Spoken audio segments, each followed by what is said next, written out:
1620లో ఖమ్మం జిల్లా నేలకొండపల్లిలో లింగన్నమూర్తి కామాంబ దంపతులకు జన్మించాడు. భార్య కమలమ్మ.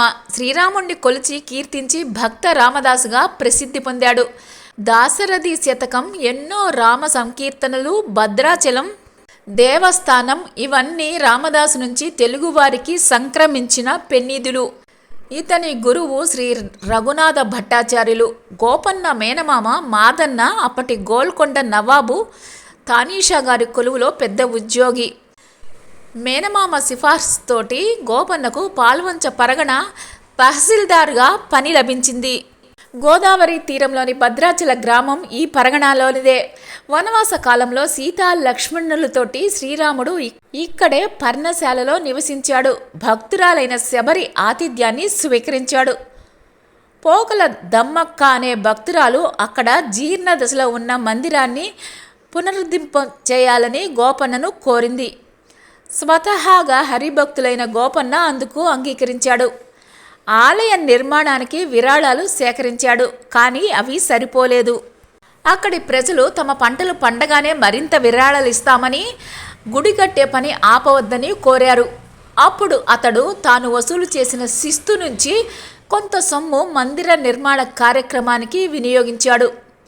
కోపగించిన నవాబు గోపన్నకు 12 ఏళ్ల చెరసాల శిక్ష విధించాడు.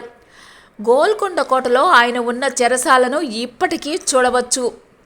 ఖైదులో ఉన్న రామదాసు గోడపై సీతారామ లక్ష్మణ ఆంజనేయులను చిత్రించుకొని వారిని కీర్తించాడు. ఆ కరుణా పయోనిధి శ్రీరాముని కటాక్షం కోసం ఆక్రోశించాడు. రామదాసు యొక్క మార్ధవ భరితమైన ఎన్నో ప్రసిద్ధ సంకీర్తనలు ఈ కాలంలోనే వెలువడ్డాయి. నన్ను బ్రోవమని చెప్పవే సీతమ్మ తల్లి, పలుకే బంగారమాయనా, అబ్బబ్బో దెబ్బలకు ఓర్వలేనురా అలాంటివి. అతని బాధను వెళ్ళగక్కిన ఇష్వాకు కుల తిలక, ఇకనైనా పలుకవే రామచంద్ర కీర్తన బాగా ప్రసిద్ధి చెందింది.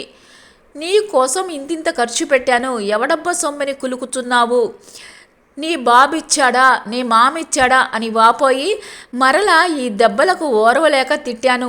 ఏమీ అనుకోవద్దు, నా బతుకు ఇలాగయింది, నీవే నాకు దిక్కు అని వేడుకున్నాడు. అతను సీతమ్మ వారికి చేయించిన చింతాకు పథకం, లక్ష్మణునికి చేయించిన హారము, సీతారాముల కళ్యాణానికి చేయించిన తాళి వంటి ఆభరణాలు ఇప్పటికీ దేవస్థానంలోని నగలలో ఉన్నాయి. రామ లక్ష్మణులు తానీషా గారి వద్దకు వెళ్ళి 6 లక్షల వరహాలు శిస్తు సొమ్ము చెల్లించారు. రామదాసు విడుదల పత్రం తీసుకుని వచ్చారు.